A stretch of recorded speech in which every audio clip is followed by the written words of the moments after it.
gerando um estresse domiciliar, em todos que convivem com ele. Então é sempre bom tocar nesse assunto agora logo no iniciozinho para pequenos ajustes. É verdade. E me diga como é que os pais, né, podem preparar as crianças. Tem essa questão da rotina, tá acordando tarde, tá indo dormir tarde, acorda tarde, e aí de repente você se depara tendo que o compromisso, né, de acordar cedo, né, de ser pontual, os compromissos com as atividades voltam. Então, como é que a família pode se preparar, né, para essa volta, sem ter nenhum prejuízo, sem ter nenhum menino ali, eu não vou não, pai, né, tendo que você a pulso, né, indo tomar banho a pulso. Eu conheço pais que colocam, vai vestindo, o menino tá dormindo ainda, ele já vai vestindo a fada para ir adiantando, que o menino vai naquela peleja, né, até acordar de fato, né? Então, mas como proceder, então, doutora? Porque na verdade é o seguinte, a gente tem que ter muito cuidado quando a gente trata de criança, para a gente não deixar a criança, como é que eu posso dizer, impressionada, né? Com o pai tem aquela hora para chegar no trabalho, enfim, e acaba tendo um pouco de transtorno dentro de casa, e como não ter isso, né? Não traumatizar, essa era a palavra que eu queria usar, a criança nessa readaptação de volta às aulas, né? Qual seria a melhor maneira, né, de lidar com essas situações?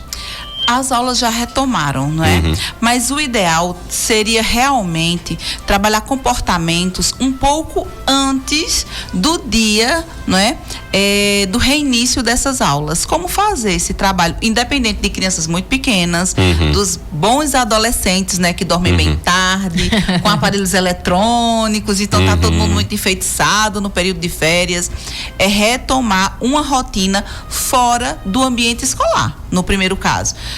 Dormir cedo, voltar a ter atividades frequentes, a ter horários um pouco mais rígidos, quanto tempo vai fazer uso de televisão durante o dia, em que momento vai ter que fazer alguma atividade do próprio currículo que os pais possam deixar em casa, ajudar em casa, enfim. Eu sempre oriento os pais uns dias antes, né, principalmente as crianças que têm as dificuldades no retorno, a tentar introduzir rotina 15 dias antes.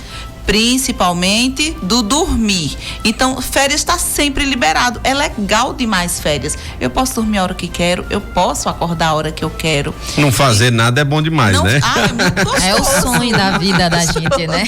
E, na verdade, não dá para impactar de uma hora para outra. Eu estava dormindo 11, 12 horas da noite, a depender da idade, e acordando 7h30, 8 horas, 9 horas.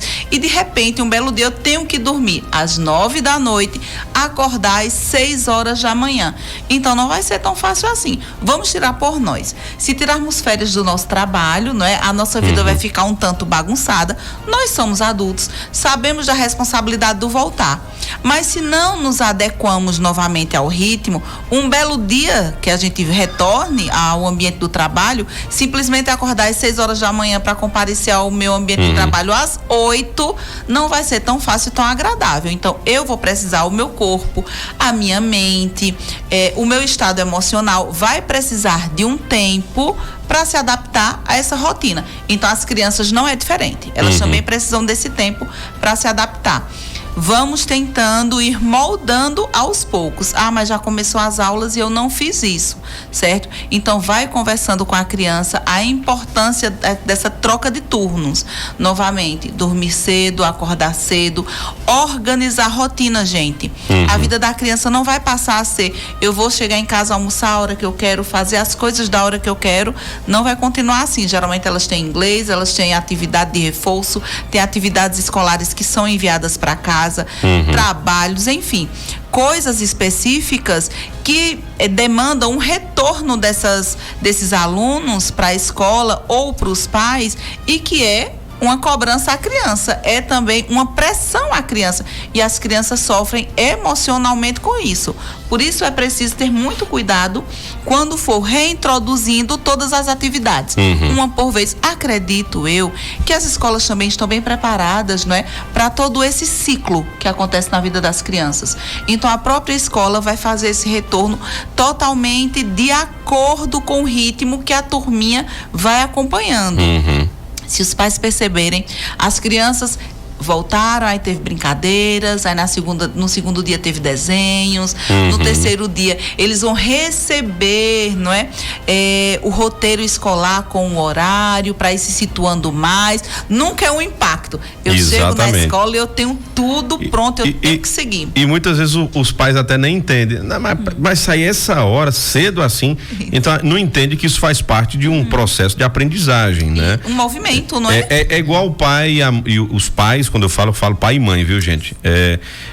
Não entende muitas vezes quando uma criança de 3 anos de idade, 4 anos de idade tá indo para a escola, não, mas só tá indo para pintar, né? Mas não sabem eles, né, que todo aquele processo que é feito com a criança, que muitas vezes você acha que é uma bobagem, faz parte de todo um processo que foi desenvolvido para aquela faixa etária, né? De desenvolvimento de coordenação motora, socialização, enfim, então uma série de coisas que são importantes para aquela idade, né? Não é uma bobagem, né? Tá pintando. Teu filho tá pintando, mas ele tá ali exercitando a coordenação motora. Então, que é assim, importantíssimo. Exatamente. Então, assim, tem muitas coisas que as pessoas, que os pais, né? Não são todos, claro, obviamente.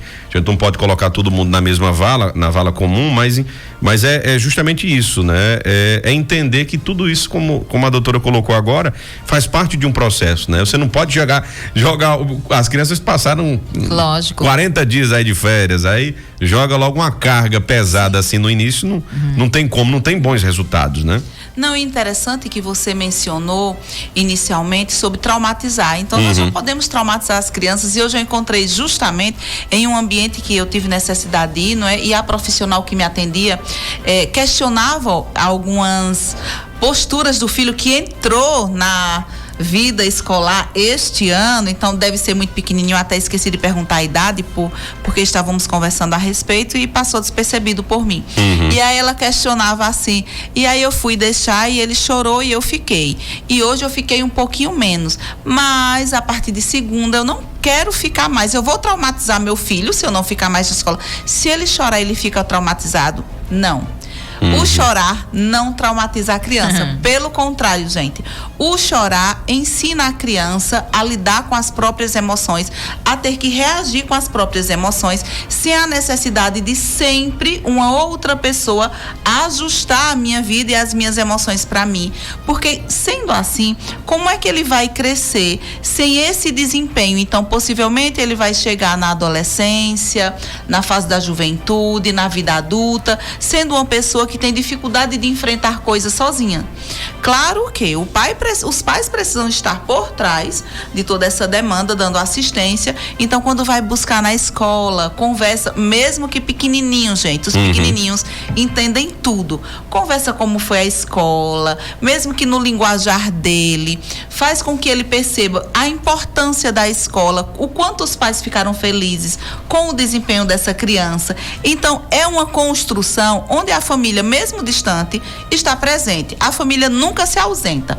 Pai e mãe que tem medo de perder filhos porque estão distantes, não tenham medo. A família sempre pode estar presente na construção completa do filho, mesmo à distância. Doutora, a senhora falando sobre esse processo de readaptação, né? O que os pais, o que a família pode fazer para contribuir nesse processo de volta às aulas, né? Reintroduzindo a rotina na vida da criança, com um período já antes das aulas começarem.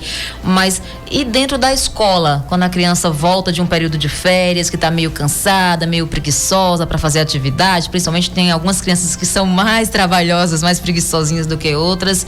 Como é que a escola deve também agir com essas crianças para que elas entrem na rotina escolar, mas com vontade, sem se sentirem obrigadas a fazer aquela atividade, a participar daquela atividade? A escola precisa ter um olhar particular para cada aluno. Porque, veja, é interessante como nós vivenciamos as férias. A nossa ideia é todo mundo se divertiu muito, mas nem todo mundo se divertiu muito. Sim. Algumas crianças ficaram em casa porque os pais trabalhavam, então não tiveram tanto apoio, não porque os pais não quiseram dar, mas pela necessidade, não é, familiar. Algumas outras crianças, não é, passaram por período de perca de parentes que podem ter ocorrido nas férias. Então, as férias é uma construção individual. Quando a criança retorna ao ambiente escolar, geralmente uma grande parte, não é, daqueles alunos estão ali com toda a euforia do que foi vivenciar as férias, e para alguns não. Então, existe o levar essa carga emocional para dentro da sala de aula também, o que é interessante, não é? A escola precisa perceber como esse aluno está retomando a vida escolar para dar um ritmo, para dar uma atenção especial, porque não adianta cobrar fatores cognitivos onde questões emocionais estão merecendo atenção, porque o cognitivo não vai corresponder.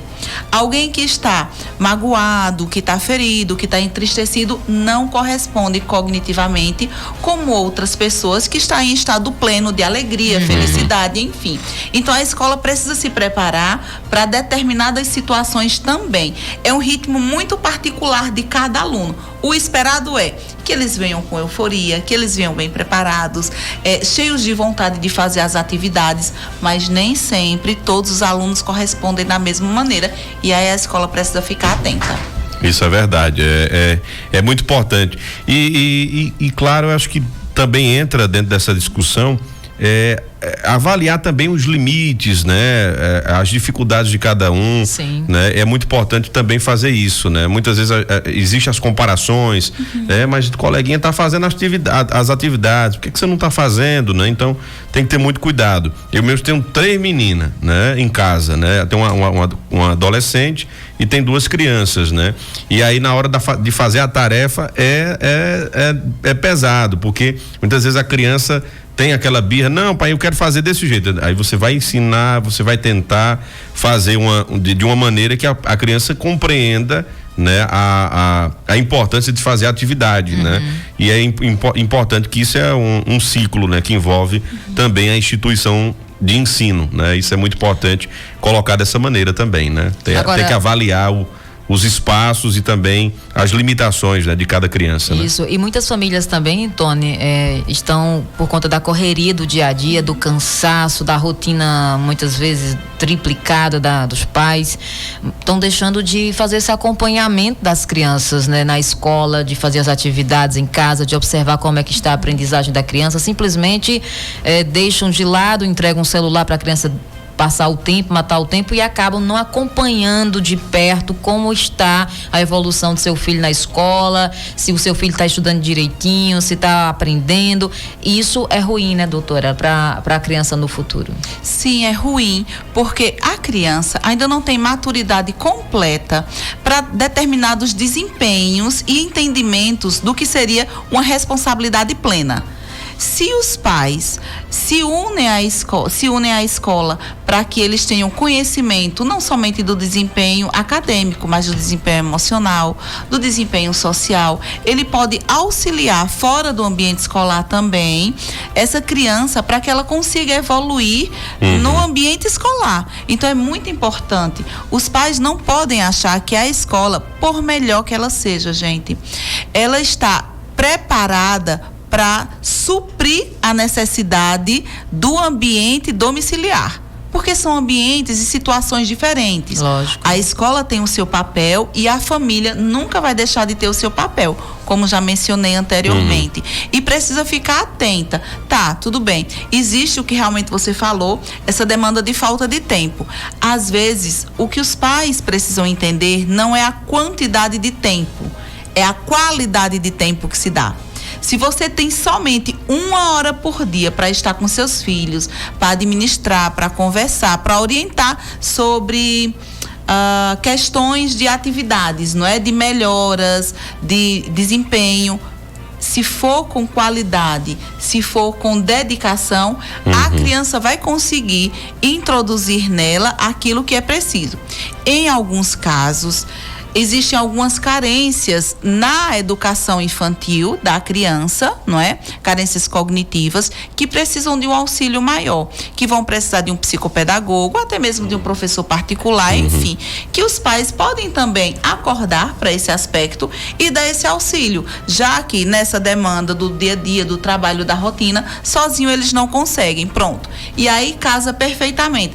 Entendendo também que ter um psicopedagogo ou ter um professor da área particular para auxiliar as atividades não retira o papel e a função dos pais dentro da vida da criança. Os pais precisam continuar acompanhando do mesmo jeito. Muito bem. O filho tem que ter os pais como referência. Exatamente. Doutora Ana Estevam, eu queria lhe agradecer demais, né, pela presença aqui no nosso programa. São dicas valiosíssimas e que os pais devem levar em consideração. É muito importante e claro, a gente sempre coloca aqui, eu gosto dessa frase, né? O conhecimento é a única coisa que ninguém tira de você. Então, o que você deve deixar para o seu filho é conhecimento, né? Proporcione, né, o ingresso dele, né, na escola, para que ele possa adquirir conhecimento, que é uma coisa que ninguém vai tirar dele, né, ao longo do resto da vida dele. Então, né, os pais têm que fazer isso, né, dar toda a assistência para que o seu filho tenha conhecimento, né, adquira o conhecimento necessário para ser um bom ser humano nessa vida em diante. Doutora, um abraço, obrigado mais uma vez por ter tirado esse tempinho para estar por aqui hoje, deixando essas dicas valiosas. Minha gente, obrigada pelo convite, gosto muito de participar, certo? Quero deixar dito aqui para os pais e para os ouvintes, né, que tiveram interesse no tema, que escola não enriquece somente as questões do saber, do conhecimento, mas também o emocional, o social, o cultural. Então, não deixe seu filho longe da escola. É importante, desde muito pequeno, essa participação ativa e essa integração, né, no contexto social, até mesmo para que ele desenvolva atividades, aptidões que às vezes no ambiente do adulto para a criança não é tão interessante assim. Então fiquem atentos e não deixem suas crianças longe da escola, não façam eles faltarem. Muito bem. Doutora Ana Estevam, muito obrigado, neuropsicóloga, que atende lá no Espaço Neuropsi, né? Isso aqui mesmo. Fica na Concha Acústica, aqui em Serra Talhada, grande profissional também, que sempre, quando a gente fala, doutor, estamos precisando de sua ajuda aqui, ela na hora, né, responde e vem pra cá. Obrigado mais uma vez, um forte abraço. E registrar aqui, né, é o filho dela que tá aqui também, né? Que trabalha lá na Neuropsi também. Como é o nome dele? Pedro, obrigado também. Pedro vem pra cá pra fazer rede social, viu? Rapaz, muito bem. Valeu, Pedro, muito obrigado. Doutora Ana, um abraço também.